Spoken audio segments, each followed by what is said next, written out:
If you're not willing to go in there and face yourself, you're not gonna find anything.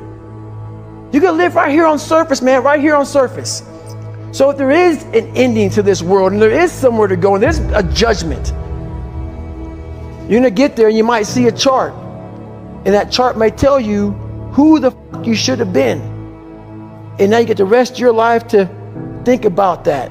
Man, I could have lived a much better life if I just would have just suffered a little bit more. If I just would have went in that and realized I had so much more. But fear and the 40% and living here versus living here, being afraid, stop me. Your biggest enemy, the most important conversation you will ever have in your life is the one you have with yourself. You wake up with it, you walk around with it, you go to bed with it.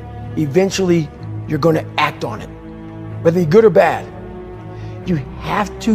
That's why the whole thing about this book I have, it's about you. It is about you.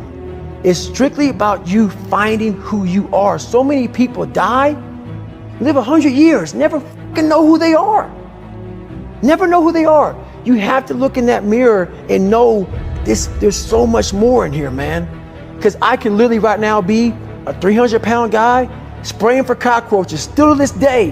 If I did not look in that mirror and say, there has to be more to this. This can't be it. And then willing to go into it, dive deep into it, and give all I have to find it. So that's what all that's about. Let's say there's 10 people in this room and we're all mediocre. But I'm the best of the mediocre people. I now think I'm great. I'm great. We surround ourselves around people that make us feel great. They tell us what we want to hear. The second we put ourselves amongst the uncommon people, we don't like that feeling, that challenging feeling of that person who's waking up at 3:30 in the morning and say, hey, push your on, we're going for a run. We don't like that challenge. We like that person who says, hey, you know what, man, I don't feel good today, man. And they say, oh, it's okay, brother. We'll take a day off, man. We'll get a pizza and watch the game. We like that. We love that feeling. Why? Because you understand, man, we're good, bro. We don't want that motherfuckers like this. Hey, man, no, bro. Get your fucking shit on, man. Stop being a punk. We don't want that in our lives. We don't want that person who's constantly challenging our weaknesses. We want that person who's constantly, making us feel nice and good and secure in ours. That's the mediocrity of life. We want to be the best amongst the average people. People wonder, how do you stay hungry all the time? Because after I accomplish something, I don't sit back like a lot of guys who graduate buds, graduate this, graduate that. They get comfortable. They wonder why I'm getting weak, man. I don't know, I lost my edge. What's going on? Because once you hit the top of the fucking mountain, guess what happened? I'm good. I'm good. So you wonder why you're falling down now. Because once you reach the top of the mountain, you got to build another one. That's mediocrity. There's a lot of people in mediocrity who have a nice resume, but they're one-timers, man. They hit a one-time deal, they busted it open, got a lot of money, but they're good. You're mediocre now, man. What are you fucking doing today, tomorrow, the next fucking day?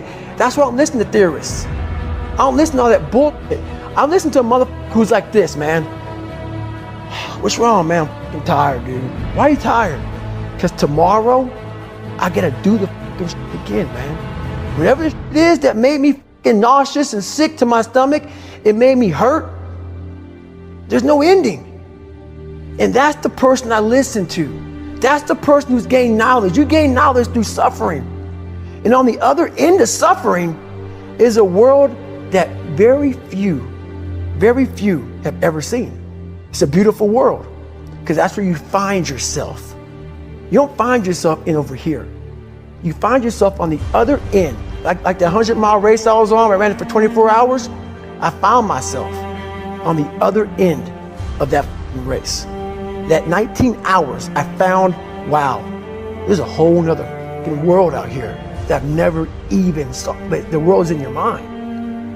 And that's what all that mediocrity is about. The mind has the tactical advantage over you at all times.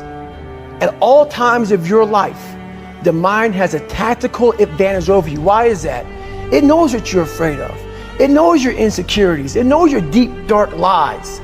And it starts to push you away from that. It pushes you in a direction that is comfortable. The mind controls everything. So what I realized was that when I was growing up and I was 300 pounds and I got all fat and I got all insecure, I realized that my mind kept taking me in this direction. When things got uncomfortable for me, when I was facing my insecurities, I was facing my fears, my mind said, oh no, we have the tactical advantage. We need to get you, separate you from this feeling. This feeling over here, life's all about feelings. We want the happy feeling. We don't want that feeling of this sucks. If in that moment, you can answer those up questions and you are now in charge of your brain versus your brain ruling you, that's where all that stuff comes from. So the 40% rule is all of that. You get to 40%, your brain says, we're done. Let's roll, man. This is starting to get painful. This is uncomfortable. So you sit down. You have to figure out ways, and everybody's different. That's how the book kind of talks about, like we all have these things about, 5 steps to this and 4 steps to this. It's a lot more than that. That's all bullshit. It's a practice that you have to, it's a habit. So if you know that at 40%, I'm feeling pain. At 40%, I'm feeling pain. That's where the 40% rule kicks in. Now it starts. Okay, I'm feeling pain. My mind's saying all this to me. It's saying, get out of here, run, flee. The fight or flight kicks in. Okay, we're done. We're not good enough. It starts telling you all these things. You start to believe it because the mind controls all. This is the time where you have to gain control back of your mind. It's okay. Let me see if I can go 45%. And once you start giving yourself more and more hope and start realizing, okay, the mind starts to be, okay, what are you doing? We're supposed to be going right and you're going left. You start then controlling your mind. Start finding more in yourself. And then it goes from 40% to a lot further than that. But that's the start of it though. Get to the spot where your mind is saying stop. Whatever that is, you gotta get there first. And then that's when that starts to work for you. You gotta control yourself in that moment.